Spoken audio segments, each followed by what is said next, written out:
We just had a really fun conversation with Heather E. Williams. She's the Chief Operating Officer of CacheDNA, and she has also held a variety of really cool positions. She actually has multiple hats that she's wearing right now. Heather gives some really good networking advice and also speaks to the power of continuous learning and why it's so important to always take opportunities to learn more as you're going through your career. So it was a great chat, and we hope you enjoy. Heather, thanks so much for being here. We're excited to chat. We always like to get a kind of overview of your career experience. So, what did you want to be when you were 7? What are you now? And how did you get there? Yeah, when I was 7, I wanted to be Dr. Quinn, medicine woman. She was this trailblazer who went out west to bring medicine to people who didn't otherwise have it. She was a woman doing things that in that time only men were doing. So I was pretty excited to be her. What are you now? And how did that happen? Yeah, so now I'm a chief operating officer, but I'm trained as a clinical laboratory geneticist. And that kind of happened with that passion around medicine. In undergraduate, I was invited to a course called cytogenetics, which is the study of human chromosomes. And I also was able to rotate through a cancer hospital there. And it really showed me the power of genetic results in enhancing patient care. So that's what put me on that path. And I've been on it now for a couple of decades. That makes a lot of sense. I loved that show too growing up. Okay, so you are now the Chief Operating Officer at CacheDNA. Can you tell us a little bit about what's going on over there, what you're doing, maybe a little bit of a day in the life? CacheDNA is an MIT spinout. We have a proprietary technology that allows the storage of nucleic acids at room temperature. So instead of the way in which most of us think about those things being stored in a freezer somewhere hidden away, instead it can be at room temperature.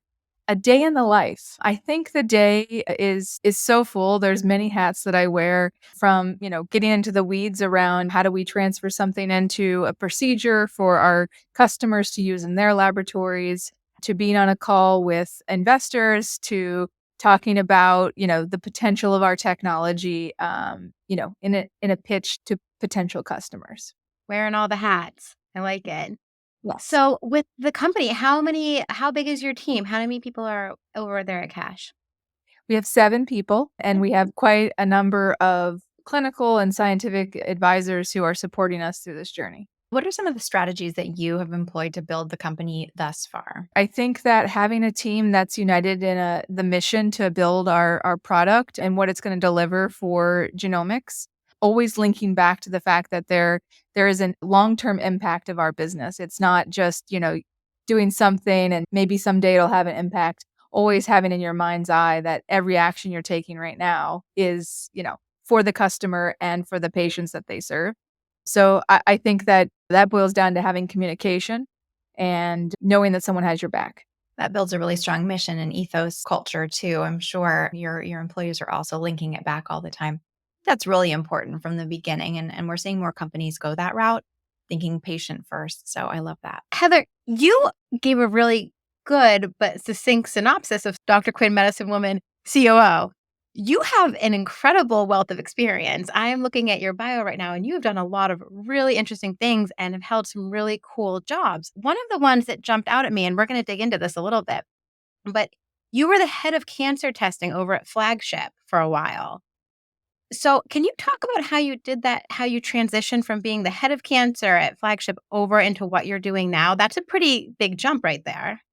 Yeah. Flagship, obviously, venture creation firm. Everybody kind of knows it now because of the success with Moderna. But at the time, we were in the pandemic and we were starting another, at the time, I think it was FL67. It was unnamed venture. Today, it's Harbinger Health. But we were focused, again, on that impact that the novel technology that was using AI, machine learning to, derive genomic information from patient samples was going to have. So I think that, again, it was that small team that existed with the central mission, and it was building up the lab. And then, thinking about how that positioned me to be where I am now, I ultimately left that role so that I could go to Yale to get my executive MBA, to be even more positioned to not just build the laboratory, but build the infrastructure and the organization that it takes. And in some way, feel as though the success that I was a part of at Flagship was something that I could contribute to independently without maybe the strong support of a huge venture creation firm. That's really interesting about getting your executive MBA. Do you think that is a step that would be really beneficial for a lot of people who are founding a biotech? I mean, I'm sure you pull out so much of the business acumen that you have all these brilliant scientists, but does it always translate into business acumen? I don't know. What are your thoughts on that? That's exactly why I got my MBA, because time and time again, I would be so excited about the possibility of a new test or a new assay or something that was going to lead to discovery and impact patient care. But I would often find myself at a table with, reality. And by that, I mean they were doing their jobs, but administrators, people, finance folks, and I couldn't bridge that gap between rationalizing what I knew was going to be a great idea, communicating what that value would be to them and, just hitting that block. And so I thought that learning the syntax or the lexicon that they used would be the best way to equip me as a leader, but also the scientists on my team with, the tools they needed to capitalize on a discovery. I think there was another part of that question is whether or not other people should do that. And I will say absolutely. I think that I hesitate a little bit because it's quite an undertaking. But being on the other side of a couple of years, traveling every 10 days over to the East Coast, it was worth it. And I would suggest highly that everybody do that if you think that you're going to want to build an organization. What was that process? Do you mind sharing kind of the overview of, how did that work? So the program's 2 years in length. There were in-services where we would spend a couple of weeks together in the same hotel, eating every meal together, really, quick bonding. But in addition to that, every 10 days, so like every other Thursday, I would fly from my home in Ohio off to New York, take a bus or a shuttle up to New Haven. It was several hours of travel. I'm emphasizing that because it's not as easy as, just go to class. And then I would fly home sometimes on Saturday nights after class was over, but often because my destination's in Ohio and there's only a few flights that way, it would end up being a Sunday return home. So, every other weekend, being away and dedicating myself to, being a part of the study group that I had, but also soaking in so many of the resources that the university was providing. Can you tell us what Gene Between is? It's a service when you have a question in genomics. And what I mean by that is, it's consulting, but it's not always the formal dig in, have a long-term contract, help you establish a lab or get your regulation. Instead, I always like it to be super casual, be available to answer questions that point people in the right direction, equip them to answer questions themselves. I know that some consultants are like, "Oh, let me dig in, let me be there, let me get your beck and call," but I see it more of kind of a peer-to-peer support system. So that's not maybe a huge component of your day to day. Is that how I'm reading that? Or are you still doing that? Because I have it on my list that is currently. Yeah, yeah. So we, it's my husband and I, we founded it. We're both laboratorians. I would say it's not a big part of my day, but I'm always excited when someone reaches out and maybe just wants to know an answer to a regulatory question and I can help them along. And sometimes that facilitates a partnership, but other times it's just, helping someone out who needs a resource. And can we also talk a little bit about the Endless Frontier Labs program? You're currently in that at the moment, yes? Yes. Awesome. Yes. Can you tell everyone who's listening what that program is and give us some insight into that? Yeah. So Endless Frontier Labs is a life sciences incubator as a part of NYU Stern School of Business. And they support us along that journey by matching us with several experts in our area. Of course, we're in the life sciences track. And so we've had an opportunity to meet with people who are very familiar with the chemistry of our technology, but also the application in genomics.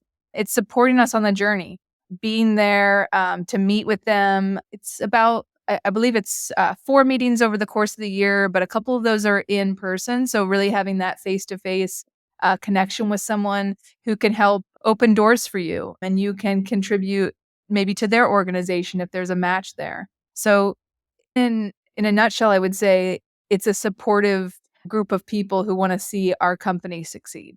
So you really do a lot of different things during the course of your day. You have your hands in a lot of different pots. Yes, yes. We're communicating with people in our mentorship program. We're communicating with customers. We're working as a team internally. And of course, I have some other things that I do professionally to promote and engage with my professional societies. So yeah, it can go any way in any direction at any time. So it sounds too like you're really leveraging some things outside of the Cambridge area. We're very familiar with the incubators around here, the accelerators, the resources, but you come from sort of a background where you've had the advantage of being able to geographically diversify the things you're taking advantage of. So that's an NYU program. You got your executive MBA in Connecticut. You live in Ohio. So what has that done for you in network building and being able to expand your reach? Yeah, and I should add to that Cache is in San Francisco. So I travel there quite frequently to be a part of the team in person, but otherwise, definitely a part of the new normal of Zoom calls and being able to connect with people, virtually. I will say that, I have lived, trained, worked around the world. And I think the benefit to that is having a large network of people who have diverse perspectives. And I say that because sometimes I just need another person to bounce an idea off of. And I know that each person's individual experience can be pretty powerful in level setting the fact that I might have blinders on for what's the right direction for our company, for my mission as an individual. So I would say, being comfortable with going around the world and talking to pretty much anyone has made me successful. When you're going around and you're talking to all these people, and you obviously have a very robust network, and I'm sure there's cross mentorship happening all the time. Are there certain things that consistently show up as being a struggle for maybe early founders or, COOs of an early startup biotech, people who are in that founding beginning phase that you consistently see cropping up over and over again? Yeah, I think I would describe 2 different things. I think the initial one is people have great ideas and they're afraid to take the leap. They think they have to do it alone. When I was at Yale, there was City, which is an amazing program to help support folks coming out of the university there. But not everybody has that kind of access. And so convincing yourself that if you believe in this, you can find those who want to do and take that journey with you is something I see over and over. People come to me or I'm a part of conversations where like, what do you think about this? Do you think I should pull the trigger? Which I think getting, other people to give you advice is great. But if you decided this is something you want to try it. It might not work. Everybody knows that sometimes startups fail, but it will bring you a wealth of knowledge. That's one thing I see. I think the other thing that I often am a part of is building connections. You may have started your startup, you may be pretty successful, but finding other people who are also in that position who want to facilitate your growth and then you can give back to them in the same way. I think startups and people who are in that early stage of their business, they really want to support others where they've maybe gone awry or where they've learned a very terrible lesson. So I do think that, you know, emailing somebody to ask a question could open a conversation you never knew was possible. So, that would be my advice to people, thinking about reaching out. Yeah, we talk to people a lot about how important it is to network and to put yourself out there, but I do think people struggle with it, right? It's a little bit of an awkward thing. But you seem like someone who has really embraced networking and meeting people, and I would love to know, do you have any tried and true tips or methods? Like you walk into a networking room and you're like, "Oh, this is uncomfortable," or you're meeting someone who's really intimidating. Any insight there? I think we've all been in that situation where you're in a room with someone who has 3 Nobels or something like that, and you have no idea what to say. Um, you know, you do your best, you research them, you try to find something that you have a mutual interest, and what's the worst that's gonna happen? They say, "I'm busy, I have to go do something else." And then you say, "Hey, no problem, let's connect later," and you leave a card, or you say, "Can I email you and continue this conversation?" So, yeah, I would say, break the ice with something you think is gonna elicit. Sometimes I will just say something related to the weather and say, "This weather is terrible compared to where I'm from," and then, of course, they're gonna be like, "Well, where are you from?" Because that's a natural human response to that question. And then that allows you to say, "I'm from, here," whether that's California, Ohio, wherever. And then you say, "Oh, because I'm from there and I went to school there." And then they say, "What did you go to school for?" And then that naturally brings you into, "This is what I do now. And that's why I came up to you. And that's why I want to talk to you." Okay, we've talked to a lot of people on the show who give a lot of good advice, but that right there might be the best networking advice ever. Just, oh, it's terrible for where I'm from, and just leave that door open. Oh, I love that. Totally gonna steal that. Yeah, that's really good advice. I think we talk a lot about we work with candidates and how they can make connections on LinkedIn without being creepy. That's like a big topic. And so a lot of the advice is, yeah, you have to leave these normal human dangling open-ended interactions that make somebody curious and come back with more. So that's real life advice for you. Staying on the topic of networking and mentorship, how have mentors played a role specifically in your success? Do you have any great mentorship stories you can share with us? I've had several mentors who've really changed, the trajectory of my life. I think that some didn't realize that's what they were, right? They were a professor who was inspiring me just by going to work every day and showing me what it meant to be a clinical lab geneticist. Others, we've had that formal relationship where they supported me in the next stage where they're like, okay, well, what job do you want? Or what kind of place do you want to work? How can I find somebody there that you can just talk to about what it means like to take that job? So I would say without those people, even anonymously being there as symbols of what is possible, I wouldn't have felt like I was empowered to be who I am today. I like the example of the mentor that doesn't know they're the mentor. I think that's a really we don't hear enough about that. I have a couple of very similar examples. And if you ask me about formal mentors, sure, it's that relationship. But sometimes you can be a mentor to someone just by showing up and being your awesome self. And I think we forget that. I think we forget the impact we have on just how we show up in the world. So, I was curious about something. Cache is in San Francisco, and obviously, we know a lot about the East Coast biotechs, but you're in Ohio. Is there a biotech scene in Ohio? Is there like a little hub there? I'm always surprised where you hear about these little biotech hubs that are springing up. I'll have to be honest. The reason I'm in Cleveland specifically is because of the Cleveland clinic that's there. Because of course my husband is also a laboratorian. I will say that Cleveland as a place for medical innovation, you can't beat the Cleveland Clinic. But to answer your question about Ohio in general, the other C, there's 3 Cs in Ohio: Cleveland, Columbus, and Cincinnati. The other one, which is where my alma mater is at, is Columbus. And there's a huge scene growing there. Nationwide Children's Hospital, which is pretty prominent in the space for research discoveries for children, has kind of spun out several companies and organizations, particularly in cell therapy space. And so I would say that kind of spirit in Central Ohio is growing outside the rest of the state. Oh, that's very cool. It's always neat to hear about what's happening in these other areas. And it's not that I intend on being so geographically centered, but it's just like those are the mailing list I get on. That's where the news is really coming from into my inbox. And so it's just natural that I know all about the East Coast, but then there's this whole other part of the country. You have had an interesting career moving from the lab into operations and all of that. If someone wanted to follow in your footsteps, what would you say to them? How does that even happen? There are several people out there. We like to call them the invisible heroes. During the pandemic, I think a lot of people became aware of the fact that laboratory professionals are central to, we like to quote 70% of medical decision making is reliant on a laboratory test. Laboratory professionals can really think about the impact that they have. And I think that really empowers them to feel like, okay, I can continue to refine my skills, my education. That's going to lead me down a path of being an expert in my field. It's going to lead me possibly to opportunities as a leader.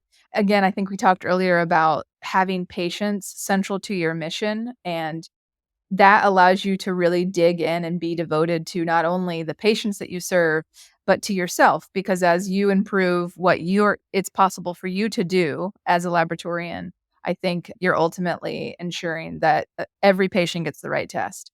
So my advice would be, believe in yourself and all the great things that you're already doing and leverage that to get yourself into positions that you're not sure are possible, but I think is the first step in believing that you can. Yeah, you definitely seem like someone who embraces lifelong learning and taking advantage of opportunities to always be picking up a new skill.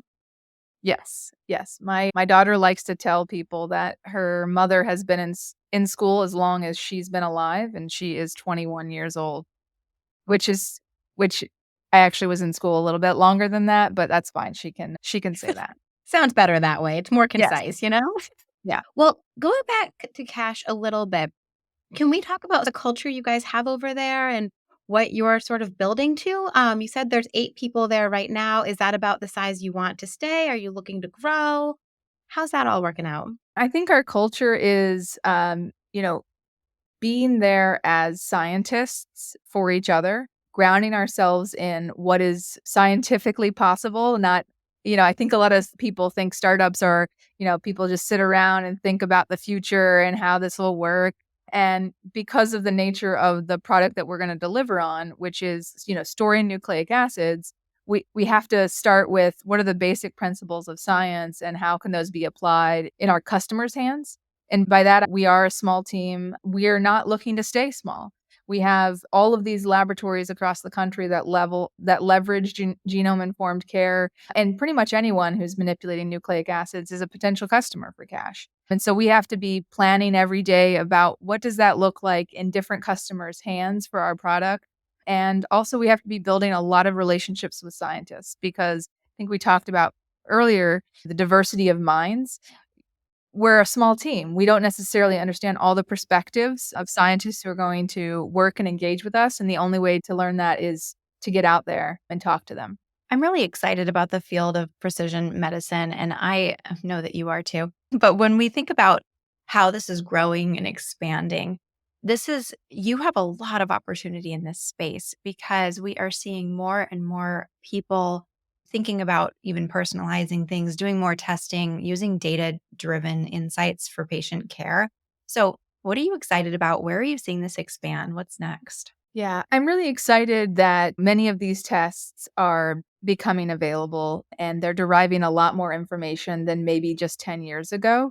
And the reason why I say becoming available, even though I think precision medicine has been a word on all of our tongues for a long time, is as much as I have this excitement about discoveries and, changing the way in which we care for individuals once a diagnosis is made, I think we have to always have in the back of our head that in our healthcare system, it's those that are insured, those that have access to these specialists who can get access to precision medicine. So I step back from my excitement and say we have quite a way to go in terms of leveraging all of that information for all human populations.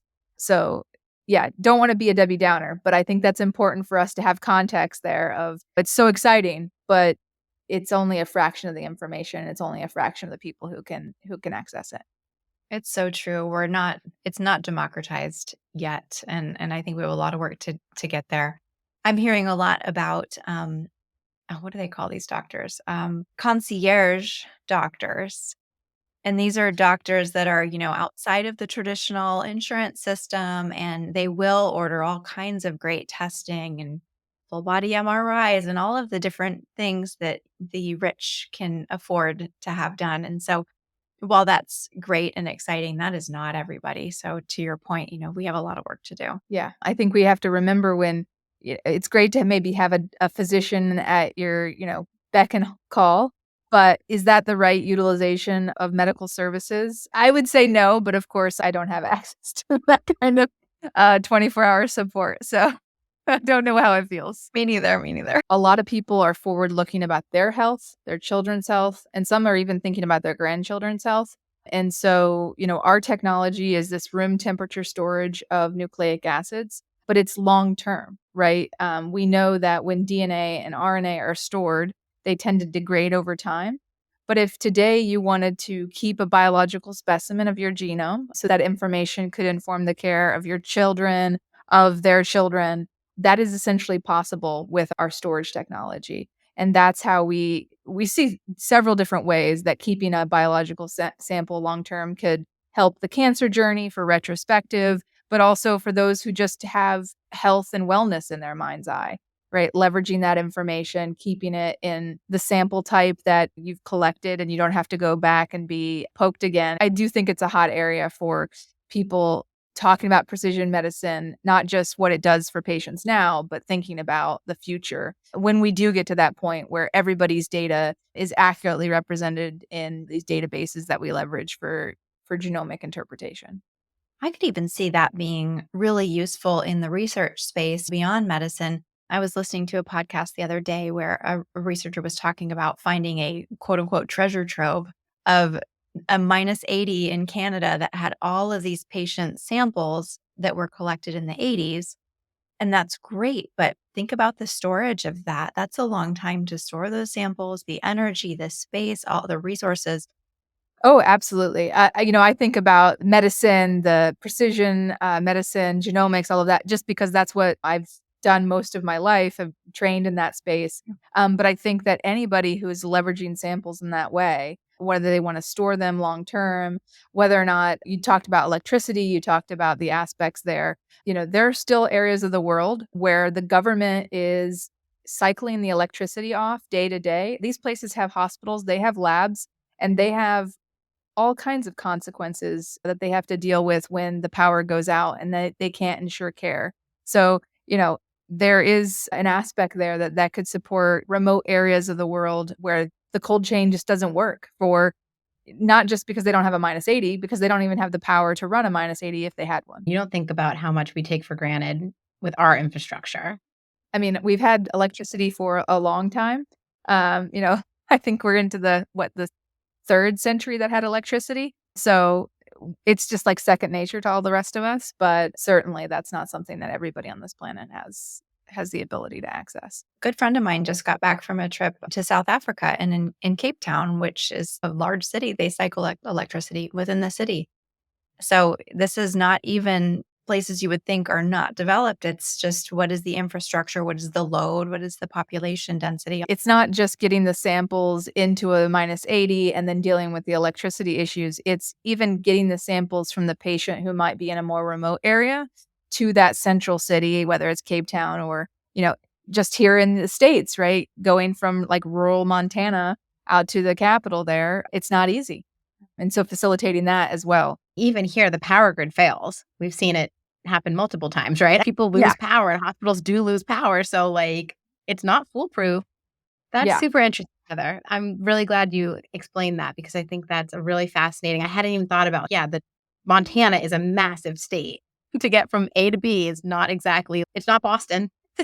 No, it's not. And a few years ago, I was with a group of geneticists. We wrote a paper about telegenetics because this was the middle of the pandemic and government was thinking about changing the way in which they reimburse for some of those services, particularly for specialists. And Montana popped into my head a few minutes ago just because one of the things that's in that paper is we talk about in comparison to cities like Boston and New York, where there is plenty or sufficient number, how about that, of medical and clinical laboratory geneticists available to see individuals with rare disease, with cancer, things of that sort. Montana, I believe, only had one or two medical geneticists and genetic counselors for the entire state. Wow. So when we talk about, these issues being only limited to other parts of the world, that's just it's not true. Here in the States, we have the same problems. And I only bring that up because I think it's important to say we can make an impact everywhere right now with these problems. What do you want to achieve in the next 10 years? What's your big goal? Big goal for myself is to be a part of a team that I feel like I'm continuing to contribute to patient care in some way, shape, or form. And the reason I say some way, shape, and form, because for many parts of my early career, it had to be in a laboratory. Those labs tend to be in the basement or shut off from the patient areas. And I think that when I look to the future, I want to embrace the fact that there are many ways that I can make that impact. And not that I need to reinvent myself in the next 10 years, but just to feel confident and safe in the idea that no matter what I'm doing, if I'm doing it for a patient, it's the right role for me to be in at that time. You're going to have an interesting answer to this question, I believe. So, what is your favorite book or a book that you think everybody should read? I will say that my favorite book ever is the Poisonwood Bible. I think it tells a strong lesson of if you want to help someone, you need to make sure that that help, one, is something that they want, And it just has some great warnings for someone trying to build a life that is committed to helping others. And of course, I like Barbara Kingsolver a lot, and I think I've read every book she's ever produced since that one. That would be my absolute favorite book. I think a lot about reading books over the years. Have you come back to it and read it a few times over those couple of decades? I always think that you sometimes see or read something different or take something away differently after you've had some new experiences. Yeah, I think that the story of the family going somewhere as missionaries to help others, when I was younger, I was like, oh, that sounds so exotic. That sounds so important. But as you read the book, it doesn't quite go the way that they think it will. And now as an adult, I'm like, what were they thinking? Going out there without being equipped or, at least being familiar with the landscape. And I guess in the modern society, I think, what were they doing not connecting with these people before they even just showed up, right? That's probably just a 2024 thought. So I definitely have taken different things from that book and just keep rereading until I'm sick of it, which has never happened because it's a great book. For people who want to connect with you and learn more, where is the best place to do that? Is LinkedIn good? Yeah, LinkedIn is great. I love getting messages from people. I do have some reserved time that I try to say, you can have 15 minutes on my calendar and I'll say hello. And I think that's only fair to any human to give them the 15 minutes. It doesn't always work out. I might not be a fit, but I'm never bothered when someone drops in to say hello.